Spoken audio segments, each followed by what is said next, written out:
મિત્રો મારી channel cooking કુમારમાં આપ સૌનું ફરીથી એકવાર સ્વાગત છે। આજે આપણે શીખીશું બકા મહારાજ પાસેથી એમની રીંગણ બટેટાનું શાક બનાવવાની રીત। રીંગણ બટેટાના શાકનું નામ સાંભળીને આપના સૌના મગજમાં એક પ્રશ્ન ઉદ્ભવે કે ભાઈ આમાં શીખવા જેવું શું છે? તો આપ સૌનું ધ્યાન હું એક વસ્તુ તરફ દોરવા માંગુ છું કે જ્યારે આપણે દાળ બનાવીએ ત્યારે જો એમાં ધાણા વઘારમાં નાખીએ કે પછી દાળ થોડીવાર ઉકળે પછી નાખીએ અથવા તો છેક છેલ્લે નાખીએ, આ ત્રણે ત્રણ જે દાળ બને એ દાળનો સ્વાદ એકદમ અલગ હોય છે। એટલે આમ તો રીંગણ બટેટાના શાકની રેસીપી એકદમ સિમ્પલ છે, પણ એમાં જે મહત્વ છે એ એના સ્ટેપ્સનું છે। તો ચાલો આપણે શીખી લઈએ આપના સૌના લાડકા બકા મહારાજ પાસેથી એમની રીંગણ બટેટાનું શાક બનાવવાની રીત।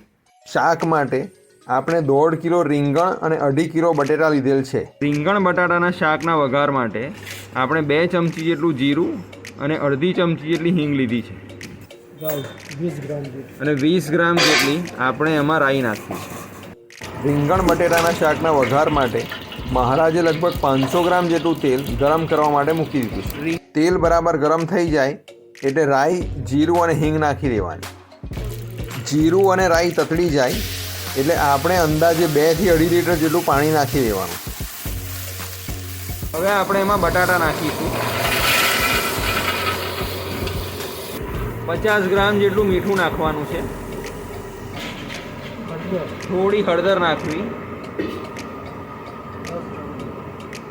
હવે આપણે શાકમાં 350 થી 400 ગ્રામ જેટલો કોલ્હાપુરી ગોળ નાખવાનો છે। જ્યારે મોટી ક્વોન્ટિટીમાં બનાવીએ ત્યારે ગોળ મોટા ટુકડા નાખી શકાય, ઘરે બનાવતી વખતે એને નાના ટુકડા કરી દેવા।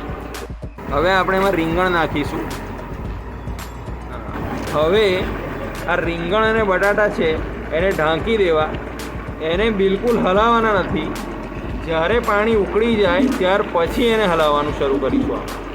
આપણા રીંગણ અને બટાટા બફાઈ જાય એટલે આપણે એમાં જે મસાલો કરવાનો છે આ એની તૈયારી કરી રહ્યા છીએ। પહેલાં 2 ચમચી જેટલો જીરું પાવડર નાખ્યો છે,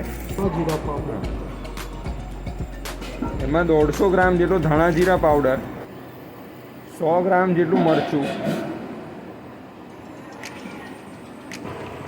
પાણી એકદમ સરસ ઉકળી જાય એટલે શાકને એકદમ હલકા હાથેથી મિક્સ કરવાનું અને જરૂર પડે તો થોડું પાણી નાખી દેવાનું।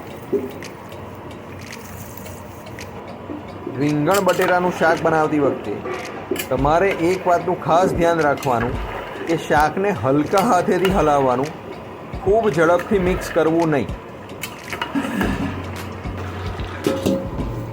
શાક જ્યારે ઉકળવા માંડે ત્યાર પછી ગેસ ધીરો કરી દેવો।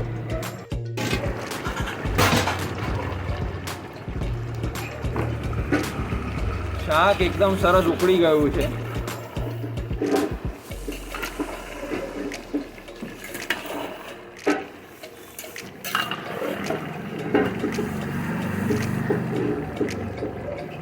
હવે આપણે બટાટાને આ રીતે ચેક કરી લેવાનો। હજુ પણ આપણા બટાટા થોડા કાચા છે તો આપણે એને થોડીવાર ફરીથી બફાવા દઈશું।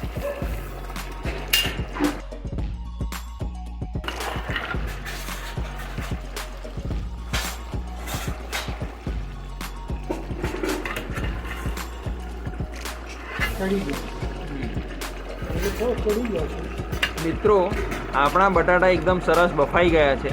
હવે આપણે જે મસાલો તૈયાર કર્યો છે આપણે હવે એ નાખીશું અંદર।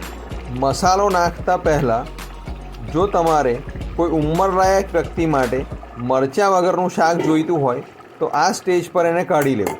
આપણે હવે જે મસાલો તૈયાર કર્યો છે આપણે એ શાકમાં નાખીશું।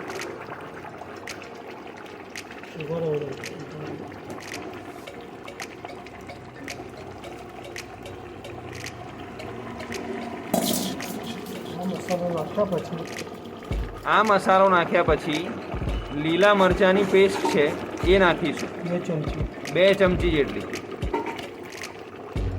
ઉપરથી થોડું તેલ નાખવાનું છે। મસાલો હલાયા પહેલાં જ આપણે ઉપરથી થોડું તેલ નાખીશું। આ તેલ નાખવાના કારણે આપણા રીંગણ બટેટાના શાકમાં એકદમ સરસ મજાની તરી તૈયાર થશે। અને હવે શાકને ધીરે ધીરે થોડું થોડું હલાવીશું। જો આપણે બહુ જોરથી હલાવીએ તો બટાટા વધારે પડતા સોફ્ટ થઈ જાય.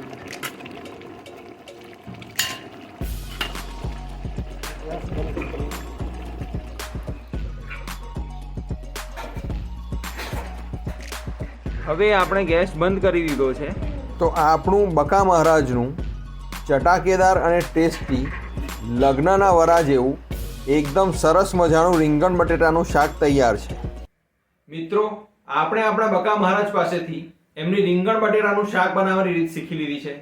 તો જો તમને અમારી આ રેસીપી પસંદ આવી હોય તો આને લાઈક કરજો અને આ વિડીયોને વધુમાં વધુ લોકો સાથે શેર કરજો. તમને આ રેસીપી વિશે કોઈ પ્રશ્ન હોય તો તમે અમને કમેન્ટ સેક્શન દ્વારા પૂછી શકો છો. અને આવી જ સરસ મજાની રેસીપી માટે અમારી ચેનલ કુકિંગ કુમારને સબસ્ક્રાઇબ કરવાનું ભૂલતા નહીં. Thank you.